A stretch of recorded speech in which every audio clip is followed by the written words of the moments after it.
Les gueux, je pense qu'à ça depuis hier, donc je vais vous faire la partie 2 de ma vidéo où je vais vous raconter une histoire qui est arrivée à ma maman cette fois-ci.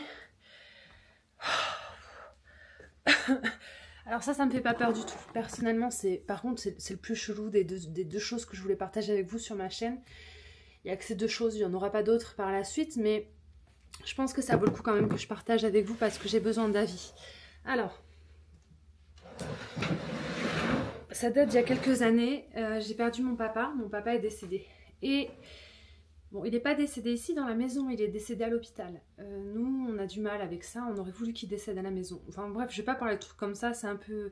Voilà, on aurait voulu qu'il décède chez lui, ou ailleurs que là où ça s'est produit. Seulement, le corps médical et la vie a fait que on n'a pas pu. On va pas rentrer dans les détails, si vous êtes passé par là, vous devez savoir que parfois, la vie est compliquée. Toujours est-il que, bon, on est en pleine période de deuil avec ma maman. Moi, je me mets à cette période-là à fond dans les plantes et du coup, je ne pense qu'à ça pendant des mois. Ça m'a vachement aidée, je vous avoue, dans mon deuil, qui je pense est fait maintenant. Bon, c'était il y a 5 ans, je sais plus exactement. Bref, toujours est-il que une fois mon papa parti, les mois qui ont suivi ont été extrêmement compliqués, en particulier pour ma maman. Je sais que le corps humain et le cerveau humain peut ressentir des choses, que ce soit physiquement ou mentalement, à des degrés assez élevés, dans le sens où quand on souffre d'un deuil, de la perte de quelqu'un qu'on aime énormément, j'ai lu pas mal de choses sur internet qui pourraient correspondre à certains symptômes que ma maman a eu. Je veux pas non plus dévoiler sa vie privée et tout, mais des voix, des sons, des bruits de pas, des ombres sur les murs, etc. Alors c'est des choses apparemment que le cerveau peut créer en cas de gros traumas, de deuil, etc. C'est pas vraiment de ça qu'on va parler, mais quand même un peu. Alors au sujet des photos que je vais vous montrer par la suite, parce que si je vous en parle, c'est parce qu'on a des photos. Sinon, je ne vous en aurais jamais parlé. Je pense que ça m'aurait pas marqué plus que ça. Et puis, vous n'en auriez jamais entendu parler. Ma maman m'appelle un soir et m'explique qu'elle est dans sa chambre. Elle a son lit dans la chambre et puis elle a une armoire sur la gauche, devant son lit, sur la gauche contre un mur, la télé en face. Et un soir, elle m'appelle et elle me dit, écoute, j'ai vu une boule de lumière, une boule lumineuse dans les tons de pourpre, rosé, violette, vous voyez, dans les tons un peu chauds, dans la chambre, voler au-dessus de l'armoire et ensuite repartir, voilà. Alors moi je l'écoute, je prends comme à chaque fois et je lui explique, ouais mais maman, t'as pris des photos? Bah non, elle me dit, j'ai pas eu le temps. Je dis ok, bon ben moi je la crois, je sais que ça s'est passé, mais je me dis que c'est très certainement dans sa tête. C'est le genre de choses que je n'arrive pas à croire si je ne le vois pas. Moi, je suis très terre à terre, j'ai les pieds sur terre, c'est peut-être pour ça qu'il m'arrive jamais grand chose dans ma vie au niveau paranormal. Je suis pas réceptive de toute façon, ma maman a toujours été réceptive à toutes ces choses-là sans y croire. Elle y croit pas, mais des fois ça se présente à elle. Toujours est-il que on passe, elle m'en reparle pendant quelques jours, elle m'explique, elle me montre où ça s'est passé, etc. Et puis moi je reste persuadée que justement la période que l'on vit actuellement peut provoquer, je pense, ce genre de choses. Et ça reste là. Je fais quand même des recherches. Alors quand tu recherches sur internet boule de lumière flottante, qui se déplaçant dans les pièces et tout, il y a des exemples quand même assez concrets. Il peut, c'était il y a des années que j'ai regardé, j'ai même pas fait de recherche là avant de vous faire la vidéo, mais j'avais lu qu'il pouvait y avoir des boules de feu ou des boules d'électricité et que c'était possible qu'en cas d'orage, de temps orageux, etc., il se peut qu'il y ait ce genre de phénomènes qui se produisent, qui rentrent dans la maison, qui ressortent. Ça peut être même extrêmement dangereux de ce que j'ai compris. Mais concrètement, physiquement et dans la vraie vie, ça peut exister ce genre de petits phénomènes lumineux. Je me semble que c'est des boules de feu ou d'électricité, peut-être que les deux existent. Toujours est-il que faudrait que, enfin, si ça vous intéresse, allez regarder sur Google, il doit y avoir des témoignages, etc. Moi je vous dis, ça date d'il y a 5 ans et quand je fais mes vidéos, j'aime pas... je voulais pas m'influencer avant, regarder maintenant à nouveau ce que j'avais pu regarder à l'époque et puis... m'influencer. Là, je vais vous raconter les choses comme je les ai vécues. Bon, je lui ai dit c'était peut-être une boule électrique, une boule de feu, c'est dangereux, ça peut provoquer des incendies, mais ça existe. Après, dans les tons rose, violet et tout, bon. Je suis quand même allée un petit peu plus loin dans mes recherches. J'ai pas pris mon micro, je suis désolée, le son va pas être ouf, j'ai pas envie de redescendre, à moins qu'il soit là. Attendez.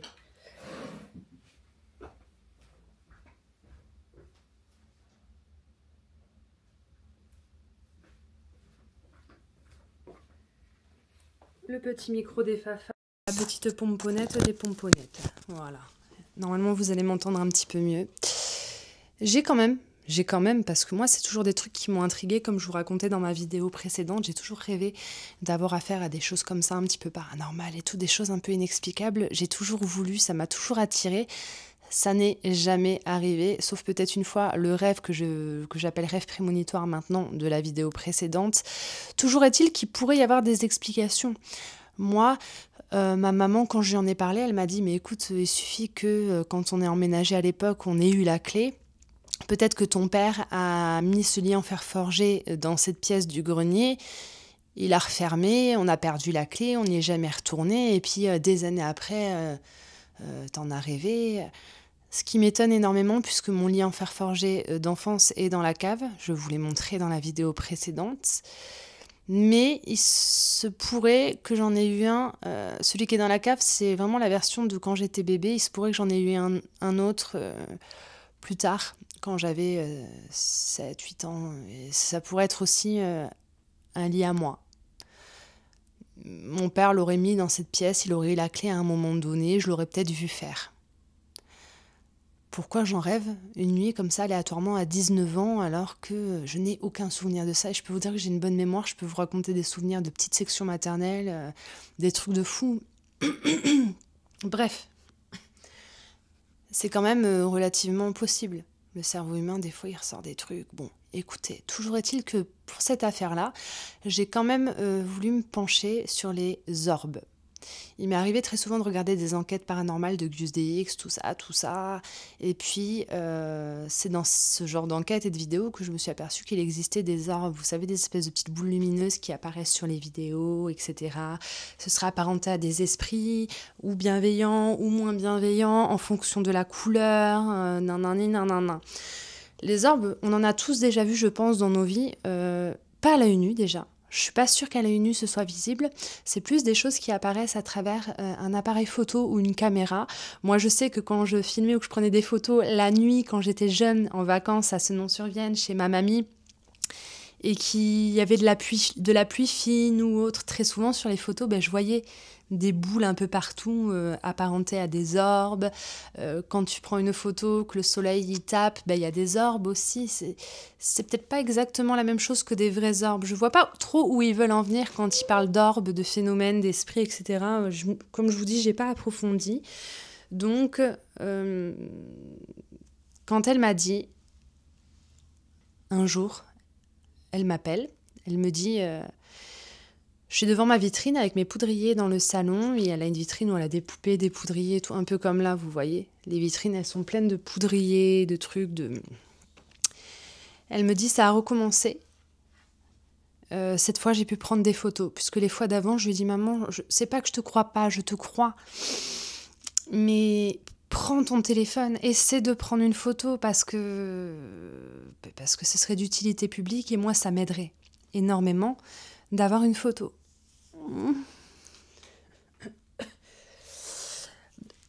Et elle me dit, figure-toi que j'ai réussi à la prendre en photo. Alors pour vous remettre le contexte en place, il est à peu près 11h, grosso merdo, il fait jour. Et dans le fond de son salon, elle est en train de prendre sa vitrine en photo. Donc quand moi, elle me dit qu'elle a réussi à prendre la boule lumineuse en photo, je me dis, je vais regarder les photos, ça va être le reflet du flash dans la vitrine qui est en face d'elle, vous voyez ce que je veux dire ? Une boule lumineuse blanche. Alors maintenant, je vais vous décrire la scène comme elle me l'a décrit et comme elle l'a vécue. Elle me dit, je suis en train de prendre des photos. Et là, d'un seul coup, je vois une boule lumineuse apparaître blanche. Pas le truc translucide, hyper long, qui flotte, enfin... Pas comme ce que je trouve sur Internet, c'est ça qui me perturbe le plus. Je n'ai trouvé aucune photo similaire à celle qu'on a réussi à prendre, qu'elle a réussi à prendre. Et elle me dit, ça s'est baladé, mais alors à une vitesse. Elle me dit, j'ai eu du mal à la prendre en photo, on la voit pas nettement parce qu'elle se déplaçait tellement vite. Elle était assez imposante de taille, elle était blanche, mais très très très lumineuse. Pas vraiment, c'était pas vraiment juste un spectre transparent, c'était vraiment très très lumineux. Et ça se déplaçait à une vitesse impressionnante. Et puis hop, c'est parti dans le plafond, ça a traversé le plafond et ça a disparu. Donc moi, quand elle me dit qu'elle a réussi à prendre des photos, je pars de chez moi en courant. Et je me dis, je vais aller voir. Je suis dans l'excitation totale. Mais j'y crois, mais j'attends de voir les photos. Et là, les gars...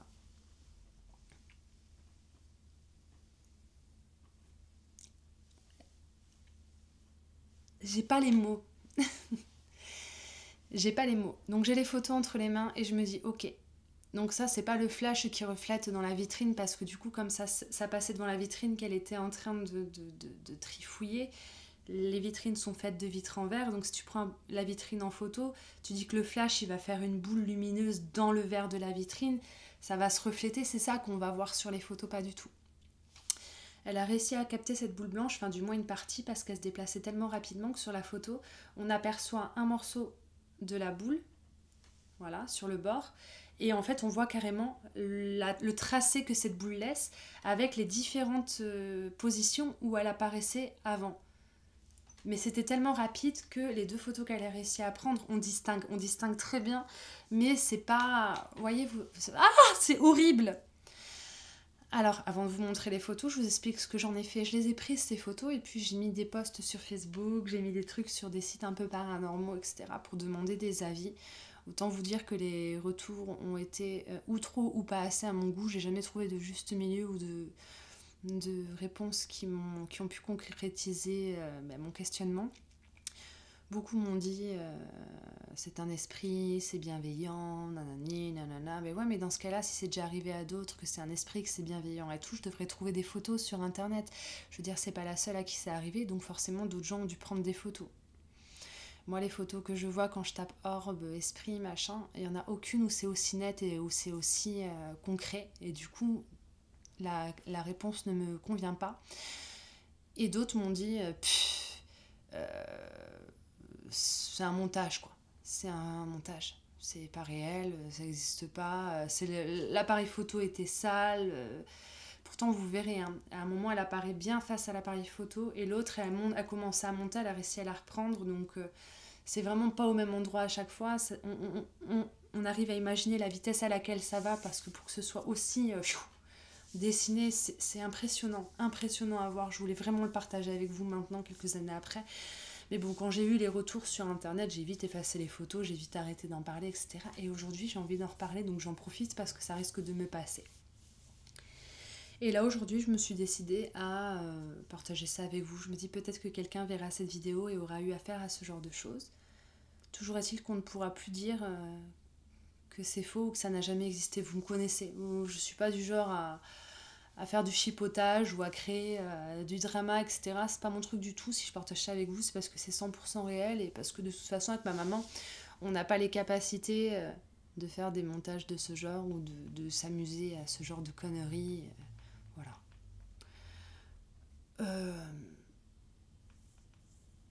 Je vais vous afficher les photos.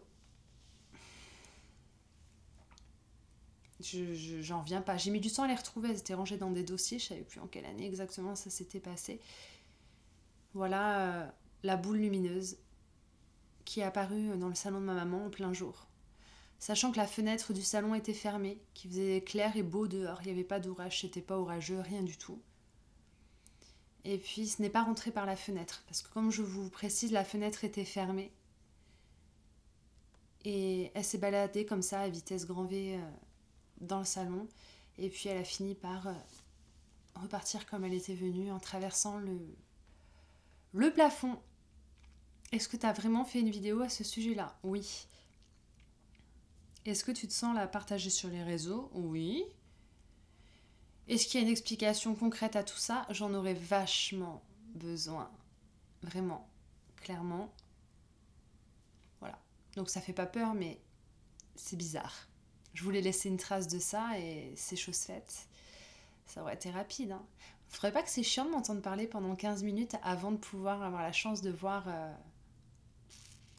Les photos, je suis relou. Hein. Même si je vous mets les photos dès le début, y a moins de suspense, les gueux. Toujours est-il que c'est fait. Je suis contente que ce soit fait. S'il vous plaît, laissez-moi des commentaires si vous avez déjà vécu ce genre de choses, etc. N'hésitez pas à venir m'écrire sur Instagram. Si vous avez des photos et des vidéos, envoyez-les-moi. Avec votre témoignage, ça m'intéresse énormément. Je n'ai jamais, suite à un témoignage pareil, vu de photos comme les photos que ma maman a réussi à capter ce jour-là. Et à moins qu'il n'y ait que moi et elle qui les voyons sur la photo et qu'on a le même délire en même temps. Non, clairement, il y a un truc. Je vous fais des gros bisous, je vous laisse là. On va pas papoter plus longtemps. Vous avez vu ce que vous vouliez voir, c'est-à-dire les photos. J'ai ma petite trace sur ma chaîne YouTube. Et je vous dis à bientôt, les gueux.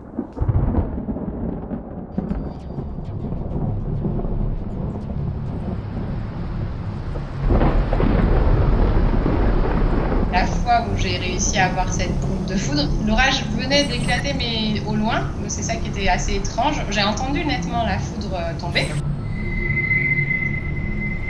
Et donc j'ai vu une espèce de lumière traverser, passer de la cheminée et ressortir dehors par la fenêtre qui était restée ouverte. Depuis plusieurs siècles, les récits se succèdent et se ressemblent. Des boules lumineuses qui apparaissent lors de violents orages lévitent de façon chaotique pendant quelques secondes avant de disparaître soudainement.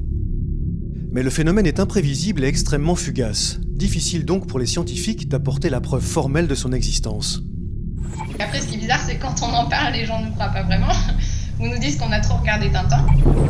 Il y avait des gens qui disaient que c'était quelque chose qui n'existait pas. En fait, c'était juste un phénomène optique, une illusion optique. Dans les années 70, il y avait une idée que c'était une météorite d'antimatière qui entre dans l'atmosphère. À partir des années 2000, une idée surprenante fait son chemin. Les boules de foudre seraient en fait des boules de poussière. Lors des orages, la foudre viendrait frapper le sol de toute son énergie et pulvériserait le sable qui le compose. Devenues incandescentes, les minuscules particules de sable formeraient alors un nuage brillant qui s'élèverait dans les airs.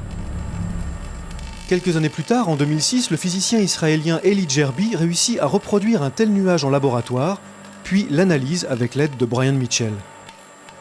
On avait une foudre qui flottait dans l'air, qui était très brillante. Donc c'est un espèce de modèle de la foudre en boule. Et en 2014, preuve ultime, une équipe scientifique chinoise réussit à filmer par hasard le phénomène naturel. C'était une équipe à Longzhou en Chine qui étudiait la foudre et donc ils ont filmé la foudre pendant un orage. Et heureusement, ils avaient un spectrographe sur leur appareil, donc pas simplement ils ont filmé la foudre, le mouvement de la boule, mais ils étaient capables d'identifier les éléments qui étaient dedans et ça a montré que c'est un phénomène d'un plasma poussiéreux, c'est des nanoparticules qui brillent effectivement, et c'était les nanoparticules de silicium qui viennent du sable. La composition de ces boules de feu est désormais connue, mais de nombreuses questions restent en suspens. Un éclair, ça tombe, on va dire, très très vite, alors que ça, ce qui était effectivement assez étrange, c'est qu'on a le temps de s'apercevoir que ça passe. Voilà. Il y a toujours un problème d'expliquer cette durée de vie. Si c'était un plasma, comme un plasma qu'on a dans les tubes de néon par exemple, s'il n'y a pas une source d'énergie, ça disparaît dans les millisecondes. Donc il n'y a pas de raison qu'un plasma peut balader pendant 10 secondes dans une pièce. Les scientifiques émettent alors une hypothèse. L'oxygène présent dans l'air jouerait le rôle de carburant et entretiendrait le phénomène. Il existe d'autres boules lumineuses moins dangereuses, mais tout aussi mystérieuses. Par temps clair, on peut apercevoir d'étranges lumières fantomatiques loin des villes, quelque part dans les zones marécageuses. Autrefois, lorsqu'il n'y avait pas d'électricité, les gens remarquaient ces lumières et pensaient que quelqu'un était en détresse. Et si un type était embourbé dans le marais et qu'il avait allumé une lanterne pour être vu, les gens allaient vers ces lumières croyant sauver quelqu'un. Mais c'était eux qui tombaient dans le marécage. La lumière se volatilisait alors. Certains documents évoquent plusieurs lumières à la fois. Elles se déplaçaient rapidement et changeaient de couleur. Beaucoup croyaient qu'il s'agissait d'une sorte de créature fantastique qui attirait les gens dans des pièges. Mais au fil du temps, les savants ont réussi à percer le mystère de ce phénomène. Des algues et des champignons bioluminescents poussent dans les marécages. Ils brillent parfois d'une lumière bleutée et créent l'illusion de lumière brillante dans le lointain. En outre, les marécages contiennent beaucoup de matière végétale. Feuilles, herbes, limons, boue et bois mort. Ces substances se décomposent rapidement dans des conditions humides et libèrent du méthane. Dès que ce méthane entre en contact avec l'air, il s'enflamme. La flamme survole alors le marais sous la forme d'un feu follet. Ces lumières mystérieuses n'apparaissent pas seulement dans les marécages. Les gens en ont aussi aperçu dans les déserts ou les régions montagneuses. Parfois, ce ne sont que les phares des voitures. Dans d'autres cas, ce sont les feux de signalisation d'un avion. Mais dans de nombreux cas, la nature exacte de ces lumières reste inconnue.